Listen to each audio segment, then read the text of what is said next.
Assalamualaikum warahmatullahi wabarakatuh. Selamat datang di Jumat Berkah, Perum Taman Permata Indah.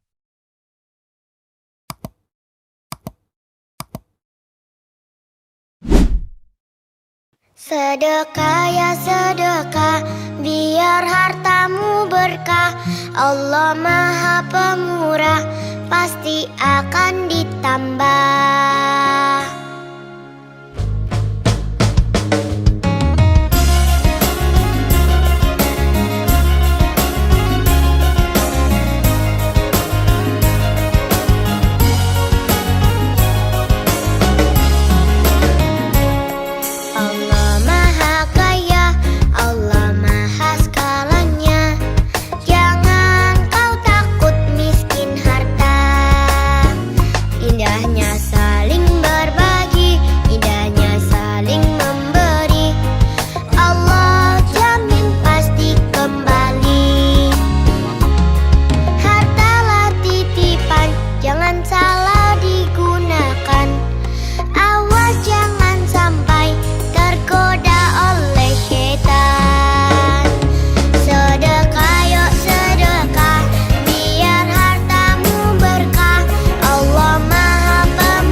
Sohibul Hajat, Jumat Berkah, 19 September tahun 2025.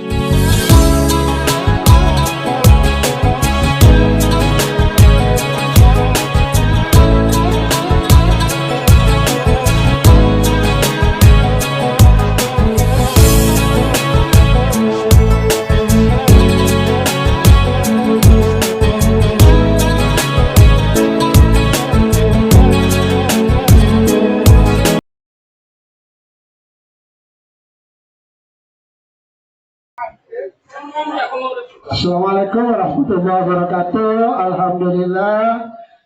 Sehat-sehat guys. Iya. Untuk kesekian kalinya kita mengadakan Jumat Berkah, makan gratis, kemudian infak ikhlasnya.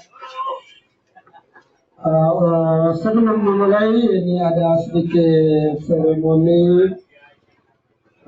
Terima kasih kepada Bapak Profesor Piono yang selalu mengkoordinir kegiatan ini. Kemudian ada perwakilan dari RT 20, kemudian ada sesepuh kita dari DPI Bapak Dr. Rizal.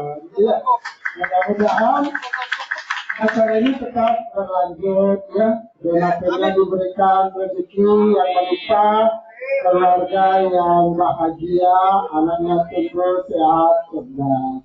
Ada mungkin dari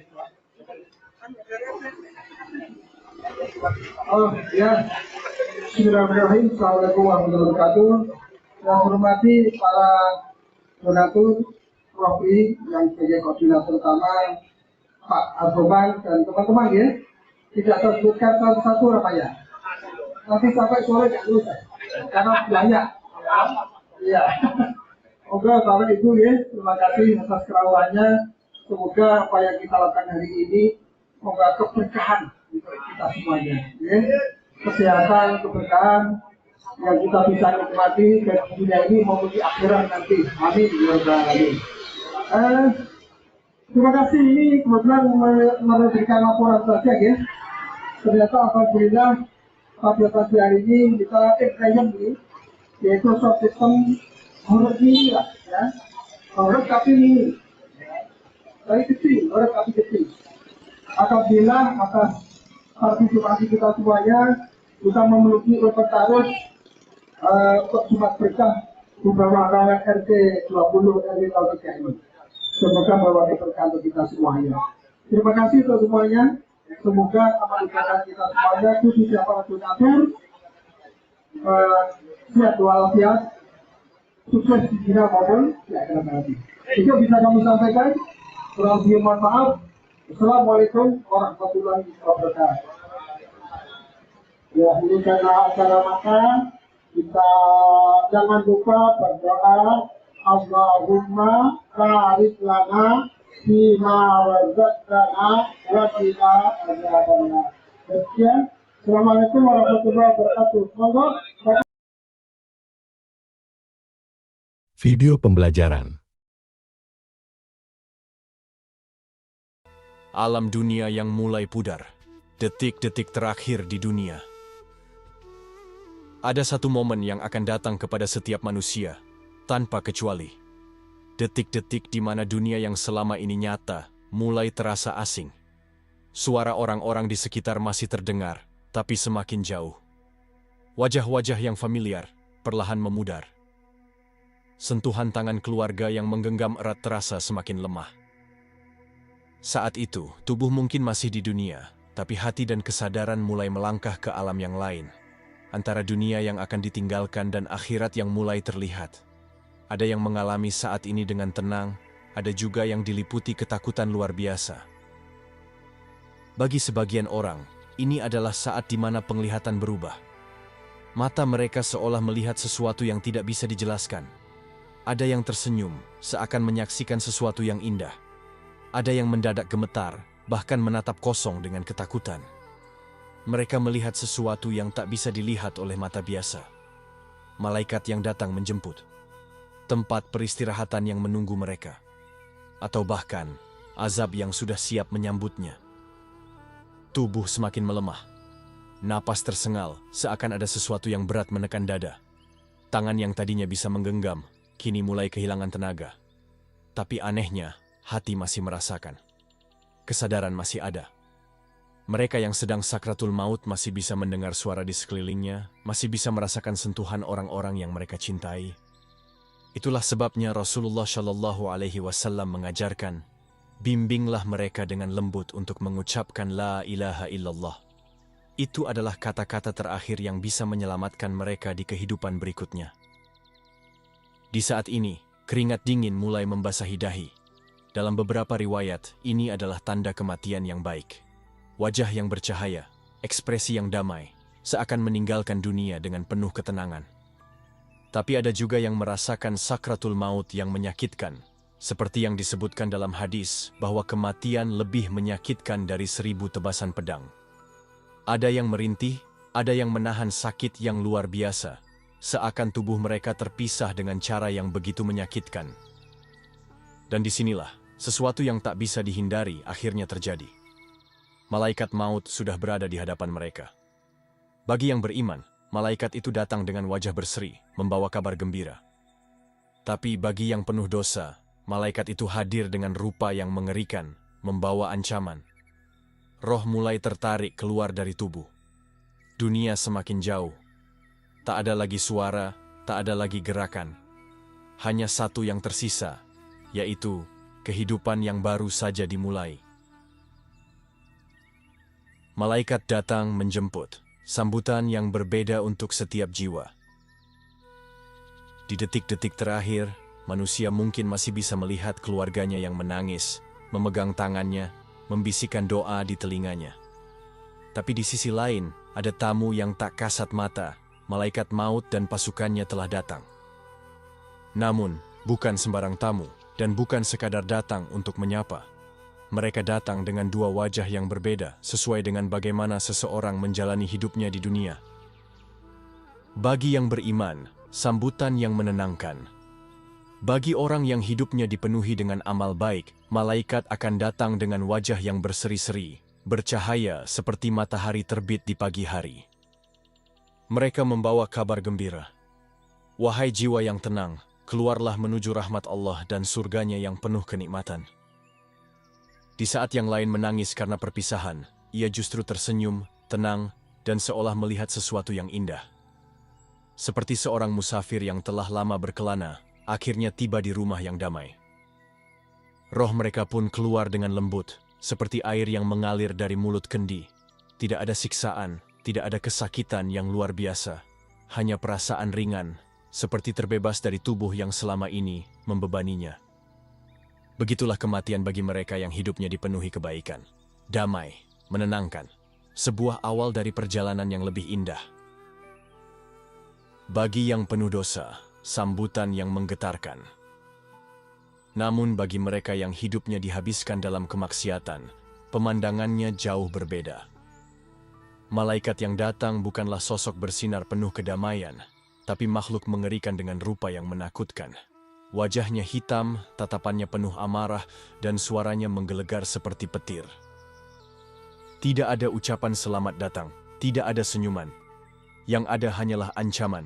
Wahai jiwa yang kotor, keluarlah menuju murka Allah dan azabnya yang pedih. Di saat orang-orang di sekelilingnya menangisi kepergiannya, ia justru menjerit dalam kepedihan yang tak terlihat oleh mata manusia. Roh mereka tidak ingin keluar, bersembunyi dalam tubuh, berusaha bertahan agar tak diambil, tapi sia-sia. Malaikat maut mencabut roh itu dengan kasar, menyayatnya dari tubuh seperti mencabut duri yang tersangkut dalam kain wol. Bayangkan, duri yang tajam ditarik paksa dari serat kain yang halus, merobek, menyakitkan, membuat setiap helainya terlepas dengan paksa. Itulah yang terjadi pada roh orang-orang yang durhaka. Satu kematian, dua pengalaman yang berbeda. Satu hal yang pasti, setiap manusia akan dijemput oleh malaikat maut. Tapi bagaimana cara kita dijemput? Itu bergantung pada bagaimana kita menjalani hidup ini. Akankah kita tersenyum dan merasakan kelembutan sakratul maut? Atau justru menjerit dan merasakan kesakitan yang luar biasa? Hari ini, kita masih punya kesempatan untuk menentukan jawabannya. Tapi di detik-detik terakhir nanti, semuanya sudah terlambat. Saat roh dicabut, tak ada lagi jalan kembali. Pada detik-detik terakhir kehidupan, tubuh masih ada di dunia, tetapi roh sudah mulai tertarik ke alam lain. Mata terbuka, tetapi tak lagi melihat dengan cara yang sama. Nafas masih ada, tetapi tersengal-sengal, seolah tubuh sedang berjuang mempertahankan sesuatu yang tak bisa dipertahankan. Di saat itulah, malaikat maut datang. Tapi ia tidak sendirian. Ada pasukan yang mengiringinya, membawa kabar yang berbeda. Bisa berupa ketenangan, atau justru ketakutan yang tak terbayangkan. Bagi orang yang beriman, malaikat datang dengan wajah berseri-seri, penuh cahaya. Mereka mendekat dengan lembut, duduk di sekitar kepalanya, dan berkata dengan suara yang menenangkan, "Wahai jiwa yang tenang, keluarlah menuju rahmat dan ridha Allah." Maka, roh pun keluar dengan mudah, seperti tetesan air yang mengalir dari kendi. Tapi bagi mereka yang durhaka, pemandangan ini berubah menjadi kegelapan. Malaikat maut datang dengan rupa yang mengerikan, membawa kain kasar dari neraka, lalu mendekat dan berkata dengan nada mengancam, "Wahai jiwa yang buruk, keluarlah menuju murka dan azab Allah." Tak ada ketenangan di sini. Roh tidak mau keluar, bersembunyi di dalam tubuh, bergelantungan erat di setiap urat, menolak dicabut. Tetapi tak ada pilihan lain. Malaikat maut menariknya dengan paksa, mencabik-cabiknya dari setiap pembuluh darah, seperti duri yang tersangkut di kain wol, merobek, menyayat, dan meninggalkan rasa sakit yang tak bisa dibandingkan dengan apapun di dunia. Tubuh yang sekarat bergetar. Dingin menjalar dari ujung kaki, naik ke betis, ke paha, ke perut, terus ke atas. Ini tanda bahwa ruh perlahan-lahan mulai meninggalkan jasad. Nafas semakin lemah, dada terasa berat, dan saat roh sampai di tenggorokan, dunia di sekelilingnya mulai memudar. Di dalam hati mungkin ada kepanikan, ada penyesalan, ada keinginan untuk kembali, untuk melakukan satu amal baik lagi, untuk bersujud sekali lagi, untuk memohon maaf sekali lagi. Tapi mulut sudah terkunci, suara sudah tak bisa keluar. Dan ketika roh benar-benar terpisah dari tubuh, terdengar suara halus bagi mereka yang beriman, seperti desiran lembut angin yang berhembus. Tapi bagi mereka yang lalai, akan terdengar suara yang kasar, seperti sesuatu yang terhempas keras ke tanah. Saat itu terjadi, selesai sudah, tak ada lagi jalan kembali. Perjalanan roh setelah dicabut, kemana kita pergi? Ketika roh akhirnya terpisah dari tubuh, dunia yang kita kenal perlahan menghilang. Suara tangisan keluarga, panggilan orang-orang terdekat, dan kesibukan manusia yang mengurus jenazah kita, semua itu tak lagi terdengar oleh kita. Yang tersisa hanyalah kesadaran bahwa sesuatu yang besar baru saja terjadi. Bagi orang yang beriman, roh mereka naik ke langit dengan sambutan luar biasa. Malaikat datang membawa cahaya, menyampaikan kabar gembira. Selamat datang, wahai jiwa yang tenang. Setiap lapisan langit terbuka, para malaikat menyambut dengan penuh hormat, hingga akhirnya roh itu berada di hadapan Allah. Namanya dicatat dalam daftar orang-orang yang beruntung, lalu dikembalikan ke alam barzakh, tempat penantian sebelum hari kiamat. Tapi mereka tidak sendirian. Kuburnya menjadi taman dari taman-taman surga, wangi dan lapang, penuh kedamaian. Setiap hari ia diperlihatkan tempatnya di surga, membuatnya semakin rindu pada hari kebangkitan. Namun, bagi mereka yang selama hidupnya berpaling dari Allah, perjalanan ini berubah menjadi awal dari penderitaan yang tak berujung. Roh mereka yang ketakutan ditolak oleh langit, dihalau kembali ke bumi dengan hina. Malaikat yang datang bukan membawa kabar gembira, melainkan ancaman yang mengerikan. Mereka tidak diperlakukan dengan lembut, melainkan dicabut dengan kasar, seolah-olah mencabut duri dari kain wol, menyayat, merobek, dan menyakitkan. Saat kembali ke alam barzakh, kuburnya berubah menjadi lubang dari lubang-lubang neraka. Gelap, sempit, dan penuh siksaan. Mereka berteriak meminta kembali ke dunia, ingin memperbaiki segalanya. Tapi pintu taubat sudah tertutup. Setiap hari, mereka diperlihatkan tempatnya di neraka, membuat ketakutan itu semakin nyata, semakin menyiksa. Di alam barzakh, waktu terasa berbeda. Ada yang tidur dengan tenang, seperti pengantin yang menunggu hari bahagianya. Ada pula yang merintih dalam kesakitan, seakan-akan kiamat sudah dimulai. Tidak ada jalan keluar. Tidak ada lagi kesempatan kedua. Mereka hanya bisa menunggu hari kebangkitan, di mana segala perbuatan akan diperhitungkan. Dan kita masih berada di dunia, masih bisa menentukan bagaimana perjalanan roh kita nanti. Masih bisa memilih, apakah kita ingin berangkat dengan tenang, atau justru terseret dalam ketakutan yang abadi. Penyesalan yang terlambat, suara hati di ujung kehidupan. Di detik-detik terakhir, kesadaran seseorang tidak sepenuhnya hilang. Justru di saat itu, hati dan akalnya terbuka lebar. Jika selama hidup seseorang lalai, maka di saat-saat terakhir, ia akan menyadari semuanya dengan jelas. Ia akan melihat bagaimana ia menghabiskan waktunya, kemana hartanya digunakan, bagaimana ia memperlakukan orang lain, dan yang paling menyakitkan, kesempatan-kesempatan emas untuk bertaubat yang dulu ia abaikan. Ya Allah, beri aku waktu sedikit lagi. Namun tidak ada jawaban, tidak ada perpanjangan waktu, tidak ada negosiasi dengan malaikat maut. Allah menggambarkan hal ini dalam firman-Nya.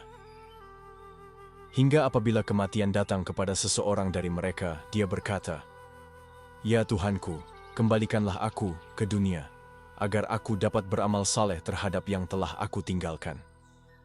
Sekali-kali tidak. Itu hanyalah perkataan yang diucapkannya saja. Quran Surat Al-Mu'minun ayat 99-100. Tapi, ada yang lebih mengerikan.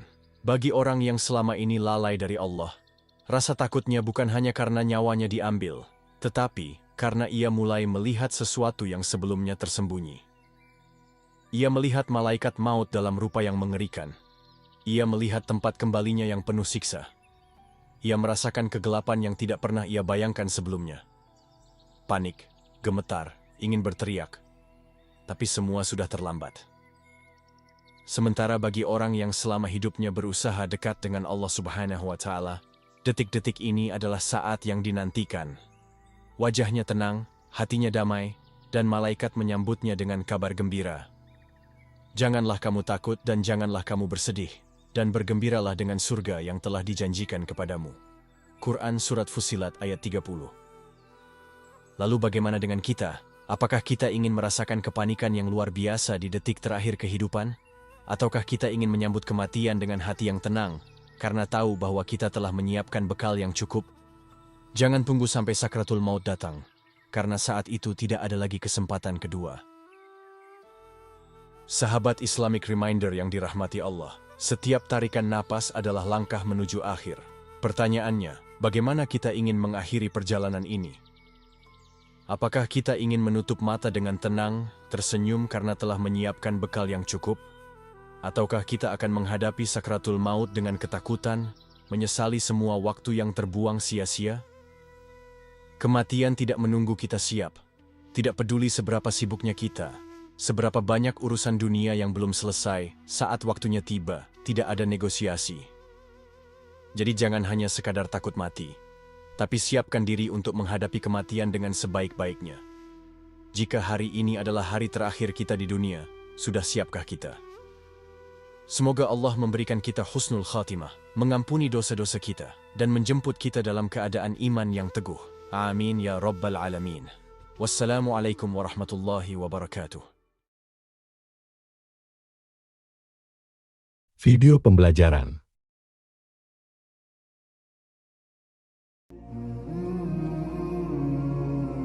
Apa yang lebih sunyi dari hati yang hidup, tapi tak tahu untuk apa ia hidup? Apa yang lebih lelah dari jiwa yang terus melangkah, tapi tak tahu arah tujuannya? Kita bangun setiap pagi, mengejar sesuatu yang katanya mimpi. Tapi, di ujung malam yang sunyi, adakah kita pernah bertanya, untuk apa semua ini? Untuk siapa lelah ini? Waktu berjalan seperti bayang-bayang senja, perlahan tapi pasti menggelap. Dan di antara denting waktu yang tak pernah kembali, ada satu pertanyaan agung yang jarang disapa manusia. Kita ini dari mana? Bukan dari rahim ibu semata. Bukan dari sepasang insan yang saling mencintai. Lebih jauh dari itu.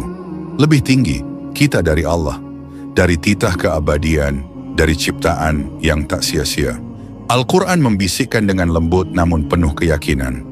Afahasibtum annama khalaqnakum abathan wa annakum ilaina la turja'un. Quran Surah Al-Mu'minun 115. Apakah kamu mengira bahwa kami menciptakanmu secara main-main, sia-sia, dan bahwa kamu tidak akan dikembalikan kepada kami? Ini bukan hidup yang kebetulan. Ini bukan cerita acak tanpa pengarang. Ini adalah takdir yang ditulis oleh penulis agung. Allah, kita bukan hidup untuk mengejar dunia, lalu dikubur olehnya.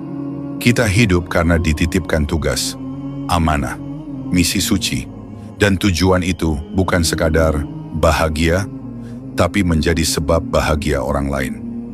Dalam ayat-ayatnya, Allah telah menanamkan tujuan hidup manusia, dan salah satunya adalah untuk beribadah, bukan hanya di masjid, tapi dalam setiap hela nafas, dalam setiap niat, gerak, dan diam.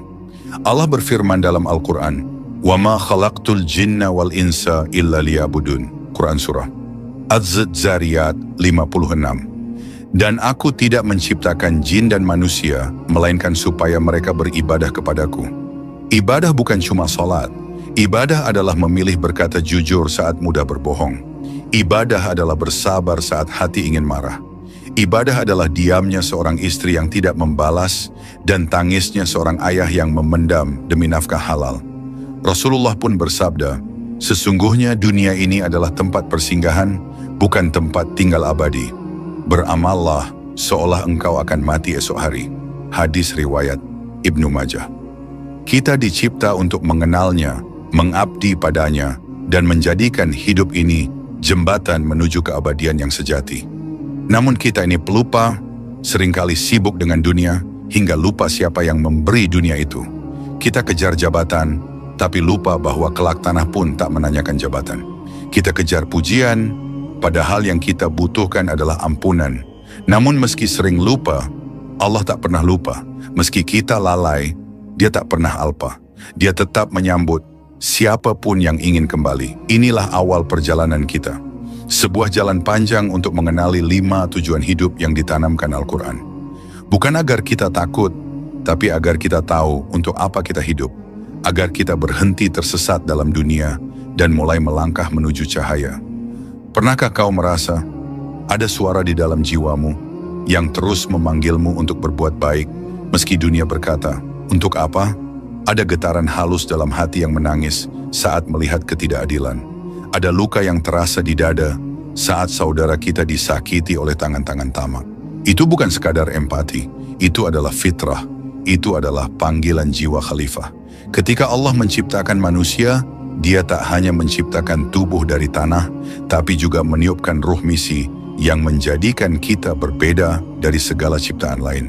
Allah berkata kepada para malaikat, Inni ja'ilun fil ardi khalifah. Sesungguhnya aku hendak menjadikan seorang khalifah di muka bumi. Quran Surah Al-Baqarah 30. Kita bukan hanya makhluk yang hidup dan mati. Kita adalah penjaga bumi, penanggung amanah, dan penebar kebaikan yang dititipkan oleh langit. Tapi apa yang terjadi hari ini? Bumi retak oleh kerakusan manusia. Laut tercemar bukan oleh takdir, tapi oleh tangan yang lupa bahwa Dia khalifah. Kita hidup seolah bumi ini milik kita, padahal kita hanyalah penjaga sementara, bukan pemilik abadi. Menjadi khalifah bukan berarti berkuasa. Menjadi khalifah berarti bertanggung jawab terhadap bumi, terhadap sesama manusia, terhadap anak-anak yang kelak akan hidup dari warisan kita hari ini. Tujuan hidup kita bukan sekadar hidup untuk diri sendiri, tapi hidup untuk menjadi sebab kebaikan bagi lingkungan, bagi tetangga yang lapar, bagi anak yatim yang menangis dalam diam, bagi seorang ibu yang memeluk sepi. Tugas kita adalah menebar kebaikan seperti hujan, tak pernah memilih di mana ia jatuh, tapi selalu memberi hidup dimanapun ia tiba. Kadang kita berpikir, hidup ini cuma soal pahala dan dosa, surga dan neraka, amal baik dan maksiat. Padahal, lebih dalam dari itu, ada sesuatu yang tak bisa dihitung dengan angka amal, ridha Allah. Karena tidak semua yang masuk surga adalah karena amalnya, tapi karena kasih sayangnya, karena ridhanya. Hidup bukan tentang menjadi sempurna, tapi tentang menjadi lebih dekat, lebih tulus, lebih jujur dalam mengharapnya. Al-Quran tak hanya memanggil manusia menuju surga, tapi lebih tinggi dari itu, menuju wajah Allah yang maha mulia. Bahkan dalam surga sekalipun, kenikmatan tertinggi bukanlah sungai susu atau istana emas. Tapi ketika Allah berkata, radhiyallahu anhum wa radu anhu, Allah ridha kepada mereka dan mereka pun ridha kepadanya. Quran Surah Al-Bayyinah 8. Itulah kebahagiaan yang sejati, bukan dicintai manusia, tapi dicintai olehnya. Pernahkah kamu menangis bukan karena gagal, tapi karena merasa jauh dari Tuhanmu? Pernahkah kamu merasa hidupmu kosong, padahal semua keinginanmu sudah tercapai? Itu karena jiwa ini tidak hanya butuh dunia, ia butuh arah, makna, dan pemiliknya. Banyak yang mencari ketenangan, tapi tidak tahu kemana harus pulang. Padahal Allah tak pernah jauh, kitalah yang pergi. Allah tidak menunggu kita sempurna. Dia hanya menunggu kita datang dengan air mata, dengan pengakuan, dengan segenap niat yang belum kuat, tapi ingin. Hidup ini bukan tentang menghindari neraka, tapi tentang kembali ke pelukan pencipta kita. Dalam keadaan Dia ridha, dan kita pun ridha. Pernahkah kau bertanya, kenapa justru orang terdekatlah yang paling sering melukaimu? Mengapa hidup kadang dipenuhi orang-orang yang seolah hanya hadir untuk menguji kesabaranmu? Teman yang berubah menjadi pengkhianat. Orang yang kau bantu justru memunggungimu. Keluarga yang mestinya melindungi malah menjadi beban. hidup ini memang bukan panggung sempurna. Setiap tokoh yang muncul dalam ceritamu ada untuk sebuah alasan, bukan untuk menyakitimu, tapi untuk menguatkanmu. Kita diuji bukan hanya oleh musibah, tapi juga oleh hubungan, karakter, ego, luka masa lalu yang belum sembuh. Dan terkadang orang yang paling dekat denganmu adalah jembatanmu menuju kedewasaan jiwa. Bukan dia yang salah, bukan kamu yang buruk. Tapi Allah ingin kamu belajar mencintai dengan ikhlas, tanpa pamrih, tanpa berharap balas. Dan melalui mereka, Allah ingin mengajarkan satu pelajaran. Kesabaran tak perlu pengakuan, ia cukup dilihat oleh Tuhan. Pernahkah kamu menyadari bahwa justru setelah disakiti, kamu menjadi lebih bijak? Justru setelah kecewa, kamu mulai memilih dengan hati? Ujian bukan hanya tentang penderitaan. Terkadang, ujian adalah cara halus Allah menata hatimu yang terlalu bergantung pada manusia. Setiap air mata yang jatuh adalah pintu bagi keteguhan yang belum lahir. Setiap pengkhianatan adalah undangan untuk lebih dekat pada yang tak pernah mengkhianati. Maka jika hari ini kamu merasa dihancurkan, tenanglah, mungkin kamu sedang dibentuk. Jika hidupmu tampak hancur, bisa jadi Allah sedang merapikan sesuatu yang lebih baik. Karena hidup ini bukan soal terlalu banyak cobaan, tapi tentang bagaimana kita membaca makna di baliknya. Dan ketika kamu paham bahwa semua ini bukan hukuman, tapi undangan untuk naik tingkat, hatimu akan tenang, walau dunia tak tenang. Dan kini kita sampai di ujung, bukan hanya ujung video ini, tapi ujung dari semua pertanyaan dalam hati. Hidup ini untuk apa? Selama ini kita berjalan jauh, terkadang terlalu jauh hingga lupa sedang kemana. Mengejar kesuksesan, menumpuk pencapaian, mengumpulkan pujian demi pujian, namun tetap saja kosong, sebab hakikatnya jiwa ini hanya akan tenang bila tahu bahwa setiap langkahnya adalah langkah menuju pulang. Kita bukan diciptakan hanya untuk hidup, tapi untuk menjadi hidup dalam makna yang hakiki. Untuk mengisi waktu bukan hanya dengan kegiatan, tapi dengan kesadaran bahwa setiap detik adalah anugerah, setiap tarikan napas adalah titipan, dan setiap hari adalah lembaran kitab yang kelak dibuka di hadapannya. Hidup ini bukan tentang siapa yang paling banyak berhasil, tapi tentang siapa yang paling benar menapaki jalannya. Wahai saudaraku, jika kamu pernah merasa kehilangan arah, jika hatimu pernah lelah mencari makna, ketahuilah kamu tidak sendiri. Kita semua sedang belajar, sedang jatuh, bangkit, lalu jatuh lagi. Tapi selagi kita masih bernapas, kita masih punya kesempatan untuk menjadi lebih dekat padanya. Dan mungkin di antara ribuan video yang pernah kamu tonton, Allah pertemukanmu dengan video ini. Bukan karena kebetulan, tapi karena Dia ingin memanggilmu pelan-pelan, halus, tapi pasti. Mari kita berjalan bersama dalam pencarian makna, dalam cahaya Al-Quran, bukan untuk menjadi sempurna, tapi untuk menjadi lebih utuh, lebih hidup, lebih hamba. Jika hatimu tersentuh, tinggalkan komentarmu, ceritakan perasaanmu setelah menonton ini. Dan jika kau ingin terus berjalan bersama, bergabunglah dalam komunitas Hikmah Al-Quran dengan cara subscribe channel ini. Karena kita bukan sekadar penonton, tapi penempuh jalan pulang bersama.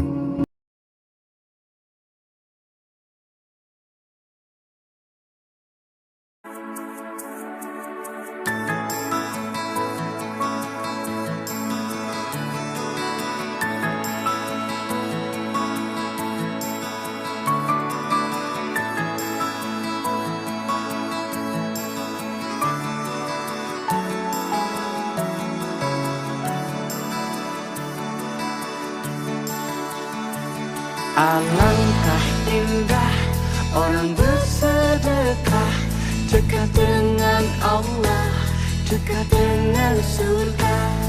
Takkan berkurang harta yang sedekah, akan bertambah, akan bertambah. Allah Maha Kaya yang Maha Pemurah, yang akan mengganti dan membalasnya. Allah Maha Kuasa yang Maha Perkasa, semoga akan membalas surga.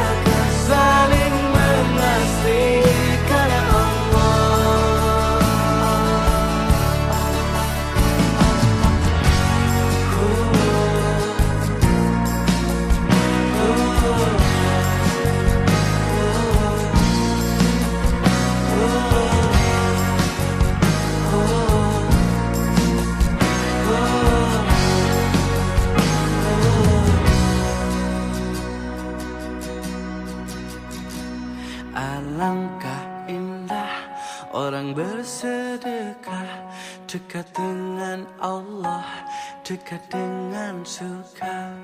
Takkan berkurang harta yang sedekah, akan bertambah, akan bertambah. Oh indahnya saling berbagi, saling memberi karena Allah. Oh indahnya saling menjaga, saling. Orang yang tidak takut apa-apa itu sebenarnya cirinya cuma satu. Orang yang percaya 100% pada Allah. Selama masih ada takut di hatimu, itu sebenarnya kamu masih belum 100% percaya pada Allah. Mbok anggap kamu apa yang merancang hidupmu, kan gitu. Kan harusnya Allah. Sama nanti kalau kamu jadi guru, jadi dosen, jadi pendidik, bahkan jadi orang tua, jangan kecewa, jangan marah kalau anak didikmu atau anak kandungmu tidak manut sama nasihatmu. Kenapa? Tugasmu ya hanya nasihati. Yang bikin manut dan tidak manut kan Allah. Kalau kamu merasa bisa mengubah manusia, bisa bikin orang manut, itu namanya kamu merasa tinggi, merasa sombong. Nyenengke kan gitu. Nyenengke, idenya brilian. Gus Dur pokoknya mikir iki sing kowe ora tau mikir. Tak nesoni Gus, awas iki tak dadekke presiden ning ora entuk hubungan karo Nyai Roro Kidul. Gus Dur gampang cak. Gampang pripun nang ngono. Wingi kabeh raja-raja kae isih Nyai Roro Kidul. Jenengan ra entuk. Wis wingi wis tak SMS cak. Maksudnya, lho Roro Kidul wis tak SMS. Jadi Gus Dur kirim SMS ke Nyai Roro gitu. Maksudnya ya nampak SMS tak kawan jilbaban. Nah, coba beliau. Gue tahu mikir Kanjeng Ratu Kidul jilbaban. Gue nek ora Gus Dur apa tahu tekan kono kuwi. Aku ora tahu, aku rada lumayan, aku rada cerdas ning ora tekan kono aku. Simbah-simbah riyen niku nate ngendika adoh mambu wangi cedak mambu napa? Mambu tai niku. Dadi enten tiyang sepuh duwe anak telu. Sing loro niku lunga adoh. Sing siji niku ngopeni wong tuane ten desa. Niku rak sing sering disengeni rak sing ten desa. Nggih napa mboten? Nggih. Sing adoh-adoh iku ngirim napa nuwun sewu sesasi pisan ngirim dhuwit niku kaya kakangmu kae lho. Kae ngene. Oh iku nang omah guru ora cetha ngene. Nggih napa mboten? Pripun nek jenengan dadi anak ngopeni wong tuwa? Resikone nek cedak wong tuwa mambu tai, ngresiki omah, nggih ngeterke bapak, mresake simbok, mijeti lan sak piturutipun. Niku mboten dianggep. Kula niku mak ten ngomah mang bayangke sakniki mboten perlu mamer-mamer kaya ngoten niku. Lah nek Mas niku rak ten adoh mboten tau ngopeni jenengan. Sing ngopeni ku rak nggih kula. Niku mboten perlu. Sebab awake dhewe ngopeni tiyang sepuh niku ngarep-arep ridhanipun Allah. Mboten ngarep-arep dialem dening tiyang sepuh. Jenengan nek dahar sing ngelake nggih kula, sing ngliwetke nggih kula. Esuk-esuk niku sing nyepaki nggih kula. Lah nek Mas ten adoh niku napa niku lebaran mulih pisan niku napa tau ndemok jenengan gitu. Nah niku falsafah Jawa. Cedak mambu niku wau gitu. Nek adoh mambu wangi ning tetep sabar. Bejo jenengan iso ngopeni wong tuwa. Ateges napa? Allah maringi kesempatan dumateng panjenengan lumebu swarganipun Allah Subhanahu wa taala. Mboten sah perlu meri karo sedulur liyane. Ning nek awake dhewe mboten sabar dumateng tiyang sepuh. Wo, ming menang lega aku nyengeni bapak. Wong dikandani yo ngeyel tenan kok bapake. Wis tuwa, mlakuwe gembregel kok dipenging menek gelugu kok jek nekat penekan gelugu. Ngerti apa ora Pak? Kowe iki wis tuwa. Wis ora nek tiba sikile ceklek piye? Niku mboten pareng. Nek upama ngatur inggih kedah ngelembah manah. Urip iki sing ali kan ora perlu dipikir. Wong iki wis enek garise kabeh. Lakone awake dhewe iki wis ditata kabeh karo Gusti Allah. Dan yang paling penting ketika kita sudah mau ngaji kayak panjenengan, entah itu ngaos kitab, entah itu mau simtuduror, solawatan dan sebagainya. Aide kudu berusaha menghindari tipu daya setan yang sangat membahayakan diri kita atau bahkan keluarga kita. Kula kalian panjenengan iki duwe kewajiban sing jenenge ku anfusakum wa ahlikum naro. Piye carane kula lan keluarga kula niku wau slamet saking nerakane Allah Subhanahu wa taala. Menungso sing gampang sesuk keserempet geni neraka iki kan ya selain menungso sing gampang nuruti hawa nafsune, menungso sing gampang kenek tipu dayane setan. Beginilah rasanya bila pergi haji dan umroh naik kapal pesiar dari Indonesia ke Tanah Suci. Baru-baru ini, pemerintah Indonesia bersama Kementerian Agama sedang menggodok wacana opsi perjalanan ibadah haji dan umroh lewat jalur laut. Hal ini tentu mengingatkan kita kembali kepada masa kolonial sebelum kemerdekaan, di mana perjalanan ke Tanah Suci menggunakan kapal laut hingga berbulan-bulan. Namun masyarakat Indonesia tidak usah khawatir, perjalanan haji via laut tidaklah selama dan semenakutkan itu, di mana pemerintah Indonesia akan menggunakan kapal pesiar besar yang lebih cepat dan harga jauh lebih murah dibanding naik pesawat. Perjalanan kapal pesiar dari Jakarta ke Jeddah diperkirakan mencapai 12 hari hingga 2 minggu. Namun jangan khawatir, jamaah tentunya tidak akan bosan dan jenuh selama perjalanan panjang ini. Sebab selama perjalanan, para jamaah juga bisa berwisata dan menikmati hiburan di dalam kapal sekaligus melintasi banyak negara yang indah. Hal ini tentu lebih menyenangkan dibanding naik pesawat dan hanya duduk makan dan tidur saja. Kita tidak perlu lagi ke Eropa untuk bisa naik kapal pesiar besar dan mewah. Perjalanan ini tentu memberikan pengalaman yang lebih menarik bagi para jamaah haji dan umroh. Kapal haji dan umroh nantinya akan sandar di pelabuhan Jeddah, Arab Saudi, dan kemudian dilanjutkan dengan transportasi darat ke Makkah dan Madinah. Apakah kalian setuju dengan haji dan umroh naik kapal pesiar? Seorang anak yang selalu meniatkan pekerjaannya untuk bakti pada orang tua, itu Allah langsung jawab di dunia tanpa menunggu akhirat. Jadi di akhirat pahalanya, di dunia Allah desain segala kemudahan yang mengiringi aktivitasnya. Anda kalau sedang eksplorasi, kesulitan dan sebagainya, coba minta doa orang tua. Datangi orang tua, baktikan orang tua, itu akan ada pengaruh. Ya, ini kelihatan sederhana, tapi sayang Allah kadang-kadang dilekatkan lewat ridhonya kedua orang tua. Dan itu konsepnya sudah banyak. Wa wassaynal insana biwalidayhi husna, dan kami yaitu Allah telah mewasiatkan kepada manusia agar berlaku baik kepada kedua orang tuanya. Surat Al-Ankabut ayat 8. Setelah Allah menakdirkan ayah dan ibu kita bertemu kemudian melahirkan kita, setelah itu ayah kita capek membiayai kita, ibu kita capek untuk merawat kita, dan mungkin bukan cuma anak satu kita saja, mungkin saja punya 7-8 anak dirawat oleh satu orang ibu. Anehnya begitu anaknya besar-besar 7 orang, merawat satu ibu saling lempar tugas. Makanya Allah Azza wa Jalla memberikan wasiat, semua hal baik yang kita miliki itu seharusnya kita arahkan, kita tujukan kepada kedua orang tua kita. Ketika kita akan berbicara, berbicaralah dengan memilih kata-kata yang terbaik, yang tersopan, yang paling jauh tidak menyinggung keduanya. Kalau kita bisa berkata sopan kepada ustadz kita, kalau kita bisa berkata sopan kepada bos kita, kenapa kita nggak bisa berkata sopan kepada kedua orang tua kita? Aku mau menikah denganmu, tapi ibumu jangan datang di hari pernikahan. Ucapan itu membuat seorang dokter muda terpaku. Calon istrinya menolak kehadiran ibunya hanya karena masa lalunya yang miskin. Bingung, ia mendatangi gurunya. "Kenapa?" tanya sang guru. Dengan malu ia menjawab, "Ayahku meninggal saat aku setahun. Ibuku cuma tukang cuci pakaian. Aku malu masa lalu itu." "Cucilah tangan ibumu, lalu temui aku besok." Ia pulang, mencuci tangan ibunya yang penuh keriput, luka dan memar. Air matanya jatuh. Baru ia sadar, tangan itulah yang mengorbankan segalanya untuk menjadikannya seorang dokter. "Aku tak akan mengorbankan ibuku demi seorang wanita."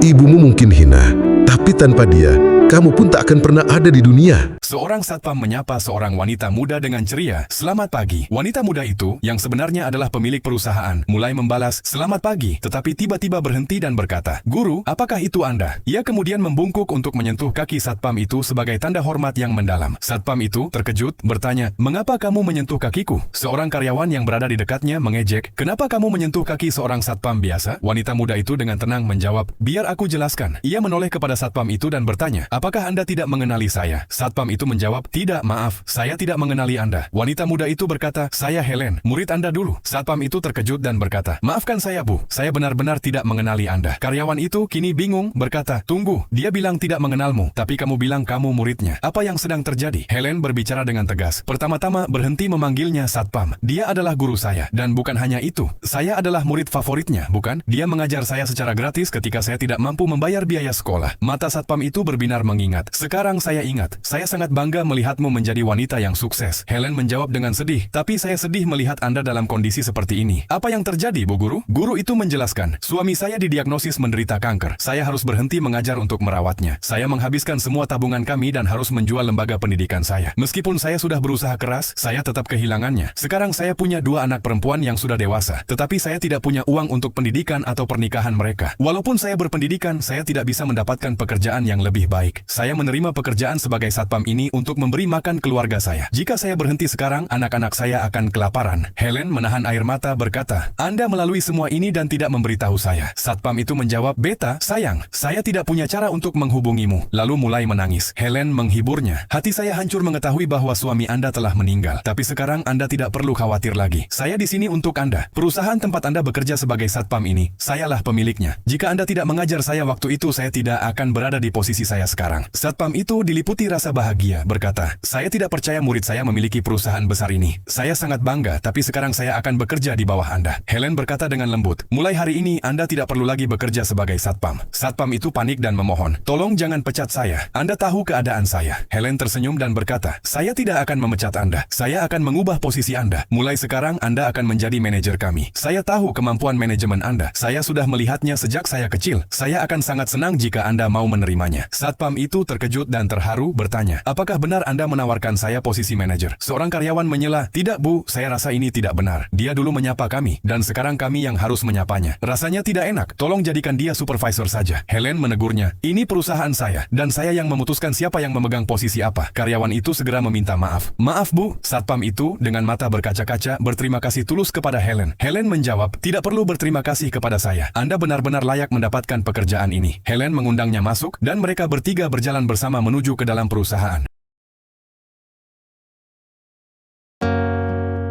Hasbunallah, hasbunallah wa ni'mal wakil. Ni'mal maula, ni'mal maula wa ni'mal